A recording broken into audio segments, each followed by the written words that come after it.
Sige po, ang atin pong pag-uusapan ngayon ay pinamagatan ko pong change how you see it. Sige nga po, ikopyahin nyo po yan sa comment section. Ilagay nyo po, change how you see it. Maybe you can put your name on it. Let's say for example, Stephen, change how you see it.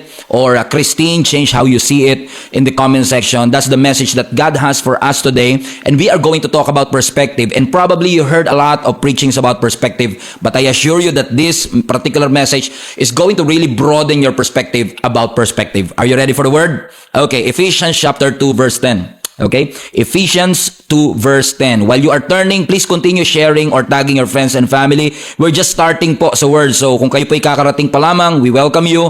You haven't missed a lot yet, but here we are. We are ready for the word. Ephesians 2 verse 10. Sabi po dito, for we are God's handiwork, created in Christ Jesus to do good works, which God prepared in advance for us to do. Basahin po natin ulit. For we are God's handiwork, created in Christ Jesus to do good works, which God prepared in advance for us to do. May question po ako bago tayo makapagpatuloy. As I've said, ang ating pong pag-uusapan is change how you see it. Ang tanong ko po sa inyo, sa palagay po ba ninyo, kailangan ng mundo ng pagbabago? Amen? Yung mundo po bang ginagalawan o tinitirhan natin, sa palagay po ninyo ay nangangailangan ng pagbabago? Kapag nakakakita po kayo ng mga taong nagugutom, pag may mga nakikita tayong mga taong namamatay o pinapatay ang kanilang mga sarili, kapag nababalitaan at nasasaksihan natin ng korupsyon, sa palagay niyo ho ba kailangan ng mundo ng pagbabago? I believe we all desire for change. In fact, most people desire to see change in our world. In fact, even those who kill wanted to see change. Kaya sila pumapatay, sometimes it's because they want to see change. Even those who are involved in wars o sa mga gera is probably involved in a war because they want to see change. So most people desire to see change in their world or in their life. At nakakamanghang malaman na kung meron man tayo mga gustong pagbabago sa mundong ginagalawan natin, hindi po ito nangangailangan ng unggoy o ng kabayo. Kailangan lang tayo ang mag-desire na magkaroon ng pagbabago. Hindi naman siguro natin na-imagine na yung mga unggoy ang magpoprotesta sa Department of Labor and Employment. Hindi naman natin siguro ini-expect na yung mga dolphin na magpapakain sa mga nagugutom. No? Tayo mismong mga tao na anak ng Panginoon, I believe ang gagamitin niya para magkaroon ng pagbabago ang mundong ating ginagalawan. Nakakatuwa pong isipin, ang sabi po ng survey, 60% daw po ng mga young people, they care about the world or they care about the change that we need in this world. So ibig sabihin kung 60% of young people care about the world that we live in, that makes me happy. Ibig sabihin kasi, ang future ng isang bansa, ang future ng isang organization o ng isang pamilya ay bright, maganda. Kung ang mga taong nakatira o nabubuhay sa kasalukuyan ay may malasakit sa mundong kanyang ginagalawan. Di ba po yan naman ang dahilan kung bakit tayo nagpe-pray in the first place? No, nagpe-pray tayo hindi lang para i-manipulate ang Panginoon sa kanyang kalooban, pero naniniwala ko many of us are praying to the Lord because we long to change our world. We long to change our home. We long to change our future. Na kung bibigyan lang tayo ng pagkakataon na makapagsimulang ulit, I'm sure marami ho sa atin ang magsisimulang ulit para maiayos po natin ang ating buhay at makapagsimula from scratch. Taas kamay nga po, raise hand emoji sa lahat ng kung bibigyan lang kayo ng Diyos ang pagkakataon na makapagsimula uli, babaguhin nyo at aayusin nyo ang maraming pagkakataon o sirkumstansya sa inyong buhay. Maaring sinasabi ninyo, hindi ko gusto yung mundong ginagalawan ko, hindi ko gusto yung bahay na tinitirhan ko, hindi ko gusto yung mga magulang na binigay sa akin, hindi ko gusto yung career na tinataha ko, hindi ko gusto yung bansang tinitirhan ko. I don't like the world I see. And many of us, because we don't like the world that we see, we don't like the house that we see, we don't like the family that we go home to, we are praying for the new one. We are praying for a new job. We are praying for a new family, unfortunately. We are praying for a new home, a new church for that matter. Alam nyo, hindi kayo nag-iisa sapagkat, alam nyo, because of the wickedness ng mga tao back in the day, nung panahon po ni Noah, even the Lord, ang sabi ng scripture sa Genesis chapter 6, regretted, pinagsisihan ng Panginoon in essence, o pinanghinayangan ng Panginoon na nilikha niya ang tao because of how wicked the people were nung unang panahon. At dahil dito, alam naman po natin ang istorya dahil ang Diyos ay hindi nalugod sa paraan ng pamumuhay ng mga taong nandoon nung unang panahon. Nagpadala siya ng matinding baha. Amen? At sabi ng scripture, yung kanyang pamilya lamang at ilang pares na mga hayop ang natira pagkatapos nito. Imagine niyo to. May mga taong nabubuhay na noon, may kultura na, may lengguwahe na, pero just because God regretted that He created man and He saw how wicked the world was, abay ginunaw ng Panginoon ang mundo sa pamamagitan ng baha na para bagang nagsimulang uli. Napansin nyo na ba? Parang nagkaroon ng fresh start. Parang mayroong bagong mundo. A new opportunity to make things right. Di ba ganyan tayo? Kung meron lang pagkakataon, Lord, lipulin mo lahat, magkaroon ng matinding baha, o kaya naman, ma-dissolve na itong kumpanya, o kaya mamatay na itong mga tao sa paligid ko, o kaya yung mga masasamang tao sa mundo, lipulin nyo na po. Puro mababait na lang pong katulad ko ang matira. O sana all, tingin niya sa sarili niya mabait. Di ba? Parang katulad ni Noah, this is a new opportunity to make things right. If these people have been a source of frustration because of their wickedness sa harapan ng ating Panginoon, nung nilipol silang lahat ng ating Panginoon, hindi ba bagong simula na? Nagkaroon sila ng bagong mundo na wala na yung mga taong wicked, ang natira na lang ay yung tapat na pamilya ni Noah at yung mga hayop na pinili ng Diyos na matitira. Pero kung babasahin po ninyo ang Bible, after the flood, pagkatapos ng baha, kung saan nagkaroon sila ng bagong simula, ano po ba ang susunod na nangyari? Okay? Kung alam po ninyo ang Bible ninyo, after the flood, ang susunod na nangyari, naglasing si Noah. Imagine ninyo, no? Nagkaroon siya ng bagong mundo, pero ang unang-unang ginawa nila, in essence, isa sa mga unang ginawa nila after the flood, naglasing si Noah. And this scandal, hindi ko na sasabihin sa inyo, just read the Bible, nagkaroon ng scandal between Noah and his family, at tong scandal na to ang nag-divide sa kanilang buong pamilya. Now imagine niyo to, nagkaroon sila ng bagong simula, pero dala-dala pa rin nila yung kanilang lumang attitude. Dala-dala pa rin nila yung kanyang lumang habits. Ibig sabihin, kahit pala baguhin ko yung mundo ko, kung hindi magbabago ako, hindi pa rin mababago ang mundong ginagalawan ko kahit magbago pa siya. Kahit may fresh start, kung dala ko pa rin yung old habits, my world will not change. Kahit magbago ng taon, kung hindi magbabago ugali ko, ay hindi magkakaroon ng pagbabago ang mundong ginagalawan ko. Ibig sabihin, lahat may desire sa pagbabago. Pero kailangan muna nating baguhin yung ating sarili. We need to change our world first. We need to change our attitudes first. No, our characters first. Amen? And because of that, God will show Himself to you. Right where you are. Magugulat ka that even though hindi magbago yung mundo, as long as ipinakita ng Panginoon ang kanyang sarili sa iyo, ay magkakaroon po ng tunay na pagbabago ang ating mundo. Amen? Lagay nyo nga po sa comment section, parang pakiramdam ko ako topic today. Amen? Imagine niyo si Noah, nagkaroon siya ng bagong simula. Nagkaroon ng kanyang pamilya ng bagong simula, pero isa sa mga pinakaunang ginawa nila ay nagkamali sila sa harapan ng ating Panginoon. At maaari sinasabi nyo, Pastor, yung sinasabi mo na yan na magbago ako para magbago ang mundo ko. Hindi mo alam ang mundong ginagalawan ko. Pastor, hindi mo alam what's happening in my world or in the other side of this world. Sa totoo lang, Pastor, hindi mo alam na napakahirap pong umuwi sa isang bahay na magulo, tumira sa isang pamilya na hindi magkasundo-sundo, magpatuloy na magtrabaho habang wala kang financial provision, magpatuloy na mabuhay hanggang at alam mong meron kang nilalaban ng sakit or anything. Sa totoo lang, Pastor, kung titignan ko yung mundong ginagalawan ko, hindi ko po gusto yung nakikita ko. Parang gusto ko pong magpalit ng view. Parang gusto kong makitang magkaroon ng change yung nakikita kong bagay sa aking kapaligiran. Kung pwede lang, baguhin ko yung pamilya ko, asawa ko, mga anak ko, baguhin ko yung trabaho ko, baguhin ko yung career ko. I want to change my view. I want to change what I see. At totoo po yan because ang view o ang perspective, ang nakikita natin is really affecting our, sabihin na natin, performance, the way we see life, the way we decide, the way we action, yung mga action natin, it affects our life because view is everything. Amen? Everybody say view is everything. Bakit view is everything? Diba kasi pansinin ninyo, no? Ang mga tao nagpapakamatay, okay, na makabili ng bahay na may magandang view. No? Magpapakamatay na magtayo ng isang restaurant na may isang view o pumila sa isang restaurant na may magandang view because view is everything. Okay? Lagay nyo nga po sa comment section, for example, ano yung mga famous tourist attraction na meron sa area ninyo? For example, if you are living in Egypt, most probably ang tourist spot na makikita mong view dyan ay yung pyramid. Okay? The Great Pyramid. O kung nasa China ka, for example, the Great Wall of China, let me know in the comment section, ano itong mga bagay na ito na famous tourist location in your area na lagi mong nakikita. Because what you see is everything. View is everything. As I've said, people are dying na pumila, bumili, makipaghabulan, no? Para lang mahabol yung magandang view sa Tagaytay o magandang view sa may Baguio o magandang view to wherever you are in the part of the world. That we are dying for because pakiramdam natin maganda yung view na yon. Kasi pakiramdam ko, Pastor, ang liit ng bahay ko, ang init pa. Because that's what I see. Lagi na lang kaming walang pera. Yan yung lagi ko nakikita. Lagi na lang ako minamaliit. Lagi na lang akong late. Lagi na lang ako huli. Lagi ako napag-iiwanan. Lagi na lang akong talo. And I don't like what I see.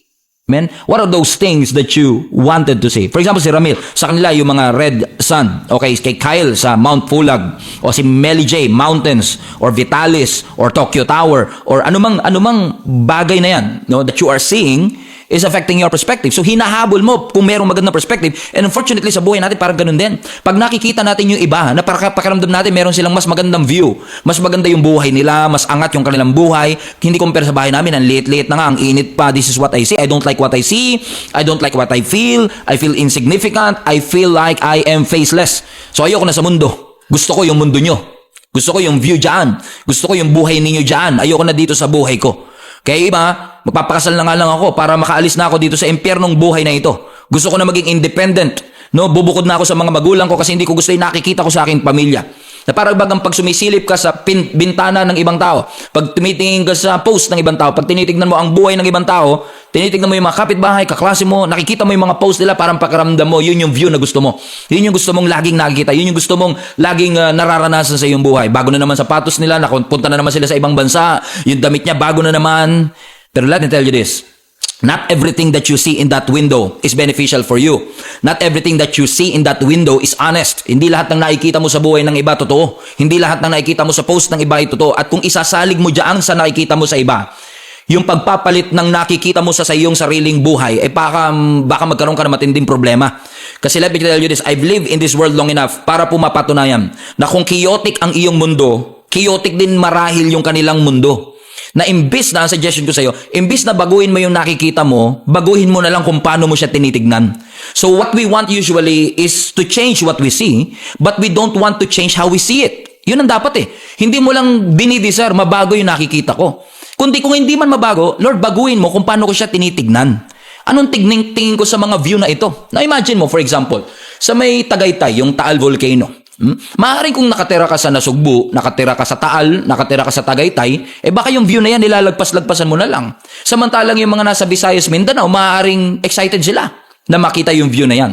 So di ba minsan tayo nagpapalitan na, ayoko na, sawa na tayo because minsan naging familiar tayo kaya hindi na natin minsan ma-appreciate. And familiarity is the thief of gratitude. Kailangan mong ma-realize mga kapatid na hindi lahat ng perspective nakikita mo. Hindi porket nag-post sila ng maganda buhay nila. Hindi porket nag-post sila ng naka-holding hands ay maganda at nagmamahalan sila. Amen? Ang gusto talaga natin, naniniwala kong gusto ng Panginoon, tayo ay maging grateful at magkaroon ng kapayapaan sa ating mga puso that regardless of the world that we are living in, ano man yung nakikita natin sa mundo natin, ang ating kinukonsider lagi, Lord, maraming pong salamat. Kung ito yung mundong pinaglagyan niyo po sa akin, hindi ko na i-desire na baguhin mo. Ang i-desire ko na lang, baguhin mo yung pagtingin ko. At magugulat ka, pagka binago mo yung paraan ng pagtingin mo sa mundong ginagalawan mo, magbabago mundo mo. Susunod yun. Magkakaroon ka ng kapayapaan, magkakaroon ka ng gratitude. Hindi yung, aalis na ako sa bahay na to. Bakit? Gusto ko makaranas ng kapayapaan. Gusto ko na mag-deactivate ng Facebook ko para makahanap ako ng kapayapaan. Ibig mo sabihin, hindi talaga pwedeng may peace kahit may conflict? Hindi talaga pwedeng magkaroon ka ng kapayapaan kahit may kaguluhan sa kapaligiran? No. By definition, peace is not the absence of conflict. Peace is the presence of God. So, hindi porket may conflict, wala na dapat ang kapayapaan. Ang tunay na definition ng peace, nangyayari ho siya, ang tunay na kapayapaan, hindi kapag walang gulo, kundi kapag nandyan ang presensya ng Panginoon. May bagyo man, basta nandyan ang Panginoon. Amen? Kasi kung tayo nakadirelay lang tayo sa mga nakikita natin, nakita mo kasi ang ganda ng bahay nila. No, hindi ako nagsasawar graping, no? Pero posibleng totoo ito na posibleng naiinggit ka kasi nakita mo ang ganda ng bahay nila, pero hindi mo nakikita na posibleng yung parents nila nag-aaway. Naiinggit ka kasi bago sapatos, baka hindi mo nakita, baka pinangutang lang din naman. Okay? Nakita mo, bago cellphone niya, iPhone 17 Pro Max. Tama, wala pang 17, meron na siya. Pero hindi mo nakikita na may cellphone siya, pero hindi sila nag-uusap ng parents nila. Nakita mo, kinilig. Pero hindi porket may kilig, may pag-ibig. Diba? Kasi kahit na naiihi, kinikilig din So, hindi mo pwede i-consider na lagi ganun. Kailangan ma-realize natin, ano ba ang gusto ng Lord na mangyari dito sa mundong ginagalawan ko? Ano magiging papel ko? Yun ang magandang tanong Lord, kung hindi mo gustong baguhin ko pa ang takbo at ang mundong ginagalawan ko, ano ang pwede kong magawa? Ano yung assignment mo sa akin? Kasi tulad ng text na binasa natin, balik mo Ephesians chapter 2. Di ba ang sabi ng Ephesians chapter 2? Dahil ikaw ay handiwork ni Lord, created in Christ Jesus. Ano daw ang purpose? To do good works. No? Hindi ka create ng Lord para maging display, para maging mannequin. You are the salt of this world. You are the light of this world. At dahil tayo ay nilikha ng Panginoon, handiwork ka, specialty ka ng ating Panginoon, binigyan ka niya ng good works as an assignment. Kasi sabi ng scripture, no, which God has prepared in advance for us to do. Hindi ka pa nag-i-exist, yung purpose mo, meron na eh. So, ibig sabihin, may assignment ang Diyos para sa atin, and that is to do good in the world that we are living in. Ulitin ko, ang Diyos may assignment po sa bawat isa sa atin, and what is that?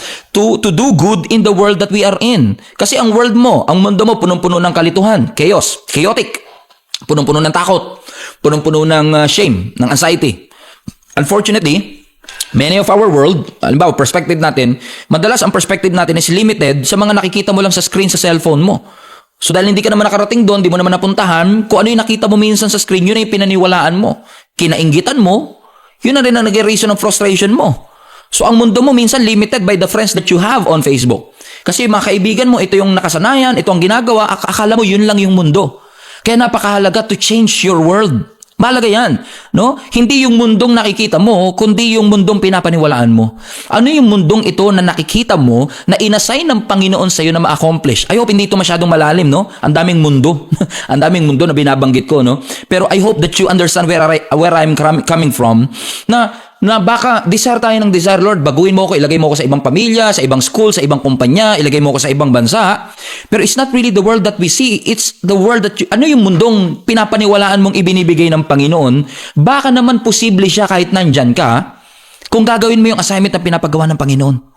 Amen? Yes, sa tingin mo, sa unang tingin, the grass is greener on the other side. The world outside your window is better than your world inside your house.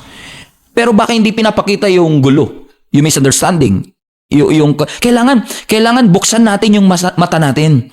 Na minsan kasi, alam mo, for example, sa ating bansa, no? Obviously, ang bansa natin may mga kahinaan, may mga bagay sa ibang bansa na gusto mong mangyari sa ating bansa. For example, transportation system, lalo sa Asia, napakaganda ng karamihan, mga karatig bansa natin, magaganda ang kanilang mga transport system, at madali sa ating maging ungrateful sometimes na pag uwi mo ng Pilipinas, malulungkot ka kasi ganito yung transportation natin. And I'm not trying to be hypocrite here because sometimes naisip ko rin yun. Pero you have to understand na maaaring yung nakikita nating mundo doon sa ibang bansa, sa Facebook, sa screen ng cellphone natin, is actually limited. Baka hindi lang na ipapakita yung chaos na meron din sa atin. Kasi alam nyo, na-realize ko, na base na rin siguro sa pagkakataon at pribilehiyong binigay ng Panginoon sa akin na makapunta ng ibang bansa, minsan sa ibang bansa may traffic din eh. Sa ibang bansa mahaba rin naman ang pila sa immigration. Sa ibang bansa may mga snatcher din naman. 'Di ba? So hindi ko sinasabing i-deny na natin, wag na natin baguhin. Ayoko ma-misinterpret nyo ako. Pero ang gusto ko ipaliwanag sa inyo that we are all living, all of us, in the whole wild world, all of us are living in a dying and a fallen world. Lahat ng mga chaotic, lahat ng mali na nakikita natin sa mundo, including the attitude of the government official, including the fallen world that we are, is because our world is fallen. Ano nga asahan mo sa mundong pabagsak? Diba? Ibig ko lang sabihin, kung yung mundo pabagsak na, wag mo na sabayan. Diba? So, ang mundo natin full of pain, full of disappointments. We are living in a world of anxiety. We are living in a world of chaos. Amen ho ba doon? So, hindi porket nakakita ka ng nag-holding hands. Uy, relationship goals. Baka tinutulungan lang tumawid. Kaya nag-holding hands. Kasi di ba perspective siya eh. So, hindi mo pwedeng sabihin, I want to be part of your friendship. I want to be part of their friendship for that matter. Ayaw mo na sa kaibigan mo kasi gusto mo malipat dun sa ibang magkakaibigan kasi pakiramdam mo yayamanin sila, cool sila. But it's not just always about what you see. It's all about how you see things. How you see it. How you view the things that you have in your life. Alam mo, isa yan sa mga bagay na natutunan ko. Siguro pag tumatanda ka, natututunan mo yan eh. Kahit ako, for example, nakarating na sa isang lugar, kapag ka namasyal ako dun sa lugar na yon, kung ano yung napuntahan ko na, minsan pinupuntahan ko pa rin. Alam niyo kung bakit? Kasi iniisip ko na oo, napuntahan ko na siya, pero maraming tao na nangangarap na mapuntahan yung napuntahan ko. So parang sa palagay ko lang, parang binigyan ako ng pagkakataong makabalik. So kung binigyan ako ng Lord ng pagkakataong makabalik, di babalikan ko. Kasi yung iba nga hindi na nakapunta dun in the first place. Naunawaan niyo yung sinasabi ko mga kapatid, that instead of being ungrateful to whatever that you have, maybe it's time for us to realign our focus and view things from a different perspective. Is this making sense? Hindi ko alam kung nandyan pa kayo. Tingnan nga, sige nga, bago tayo magtuloy, let me know in the comment section. Okay, interaction lang, 2 minutes. Sabi ni Kitty and Orange, don't be deceived talaga sa mga nakikita mo sa paligid or sa social media. I agree. So si Kyle, sabi niya, perspective is everything. Si Chai, sabi niya, is how you see things, not what we see. And then tinag niya si Joyce. So that's exactly right. That's the point that I'm trying to make here. Because napakahalaga ng perspective natin. Amen? Tignan niyo po ang Matthew chapter 6 verse 22. Look at this verse. These are beautiful. This is a beautiful verse. Ang sabi ng Matthew chapter 6 verse 22. Sige nga po, sabay-sabay nating basahin kahit hindi ko kayo naririnig. Your eyes are windows into your body. If you open your eyes wide in wonder and belief, your body fills up with light. Ang sabi ng scripture, yung mata daw natin, tulad ko, yung mata ko maliit lang yan eh. Pero kahit maliit lang o yan, matalas yan, no? Malinaw naman yung mata ko, no? At ang sabi ng scripture mismo, yung atin daw pong mga mata, yan ang bintana ng ating katawan. Kung bubuksan mo ng malaking-malaki yung mata mo, in wonder and belief, meaning yung talagang may amazement, may gratitude, di ba? Yung you're always looking for something to be grateful for. Aba, yung katawan mo mapupuno ng ilaw. Bakit? Kung titignan yung mabuti yung verse, ang sinasabi lang ng scripture, yung mata mo ang entrance, ang mata mo ang gate ng puso. Yan ang gate papunta sa puso mo. So kapag kung ano nakikita mo, yan yung papasok sa puso mo. So, biologically speaking, kung yung mata mo healthy, yung buong katawan mo will be full of light in essence. Pero, listen to me, pero pwedeng 20/20 ang vision mo, pero hindi healthy ang perspective mo. Guess nyo? So, iba yung healthy vision sa healthy perspective. So, hindi ko kayo tinuturo ang magkaroon ng healthy vision, hindi naman ako ophthalmologist. Pero ang tinuturo ng Biblia, hindi yung malinaw lang mata mo. Dapat malinaw perspective mo. Base sa nakikita, kasi baka mamaya malabo eh. No? Mayaman ka, malabo pa rin tingin mo. Mapalad ka sa napangasawa mo, ang labo ng tingin mo. Mapalad ka sa mga anak mo, sa mga magulang mo, sa bahay mo, pero baka iba interpretation mo. So hindi porket healthy ang vision, healthy ang perspective. Posibleng healthy ang yung vision, 1920 pa nga ang vision mo, pero ang yung perspective malabo. Amen? Bigyan ko kayo ng perspective. Ibig sabihin, for example, kahit na hindi ka maraming followers, kung may Facebook account ka, ibig sabihin pa rin nun, you can make a difference. Hindi pagiging viral. Kundi hindi dapat ang purpose ng mga Christian, hindi pagiging viral, kundi pagpe-pray ng revival para sa iyong pamilya. Hindi pagiging sikat, kundi pagiging angat. Hindi pagpapahid ng lotion, kundi ang cheesy na yata. Di ba? Kasi minsan gusto na baguhin ang perspective. Kaya kahit anong kusot mo sa mata mo, walang nangyayari. Kasi baka mamaya, malinaw nga ang mata mo, pero ang perspective natin posibleng malabo. So, kung gusto mo mabago ang mundo mo, ito ang tip ko sa iyo. Okay? Basahin ninyo. If you want to change your world, you don't need another view. You need a healthy perspective. Posible ha? Hindi ko sinasabing absolute rule to. Kaya baka naman talagang pinapalipat ka na ng Lord ng ibang bansa. Baka naman talagang pinapalipat ka na ng ibang trabaho. Pero on most cases, baka ang gusto lang ng Panginoon sa iyo, magkaroon ka ng healthy perspective doon sa trabaho, sa pamilya, kung saan naroroon ka. It's not about just surviving or getting, pastor, para makasurvive. Hindi. But growing through it. Hindi lang yung dumadaan ka sa kung ano man meron ka, kundi lumalago ka doon. No, sa pamamagitan ng mga perspective mo, lalago ka sa pananampalataya mo. At kapag tinitignan mo siya sa kakaibang paraan, lumalago ka sa pananampalataya mo. Kasi kahit sino ka pa, kahit ano ka pa, kahit anong karir mo, pwede kang gamitin ng Panginoon eh. Para sa kanyang kalwalatian. Huwag mo isiping bata ka pa. Baka maling perspective yan eh. Amen? Kasi ngayon, nagsasalita sa harapan ninyo. Nagsimula ako maging youth pastor at the age of 16 years old po. Nagpastor ako ng simbahan ng Jesus Alive Kamanaba at the age of 27 years old. Sa pamantayan ng mga church world, batang-bata pa po yan. Pero kahit na bata, pwedeng gamitin ng Panginoon kung ikaw lang ay magiging willing na magpagamit. Kung lagi ako magrereklamo na ang titigas ng ulo ng mga member, walang budget ang simbahan, o kaya nag-pandemic, ano nang gagawin namin, hindi kami makapag-gather. Kung lagi lang ako mag-i-excuse, walang mangyayari. Pero alam mo, binigyan ng Lord ako personally at yung mga leaders ng simbahan na pinagpapastoran ko ng malinaw na perspective. And thank God, even after the pandemic, here we are today on Inspire Tuesdays. Nagpapalakasan pa rin through online. Bakit? Kasi magkaroon dapat tayo ng healthy perspective. Amen? Lagay nyo sa comment section, healthy perspective. Amen? Sabi nga ni Lord sa Jeremiah chapter 1 verse 7, tignan nyo to. Ang sabi ng Lord kay Prophet Jeremiah, but the Lord said to me, ang sabi ni Jeremiah, do not say, I'm only a youth. Huwag mo isasabing bata ka pa. For to all to whom I send you, you shall go. Huwag mo sabihin bata ka, kung saan kita pinapadala, pumunta ka. And whatever I command you, Sabihin mo. Kasi kung di nyo kilala si Prophet Jeremiah, dalawa problema niyan eh. Una, batang-bata siya nung tinawag siya maging propeta. Pangalawa, siya lang yata yung isa, tignan nyo talaga si Lord eh. Propeta siya pero meron siyang oratory skills. Problem. Ibig sabihin, hindi siya ganun kagaling magsalita. So kung propeta ka, na tagapagsalita ka ng Diyos, tas hindi ka magaling magsalita, problema talaga yan. So pero hindi lang siya bata, may problema siya sa kanyang oratory skills. So, matinding problema yan. Pero ano sinabi ng Panginoon? Basta gawin mo lang yung pinapagawa ko. Basta sabihin mo lang yung pinapasabi ko. In the first place, hindi naman yung pagiging articulate mo ang mahalaga lang dito eh.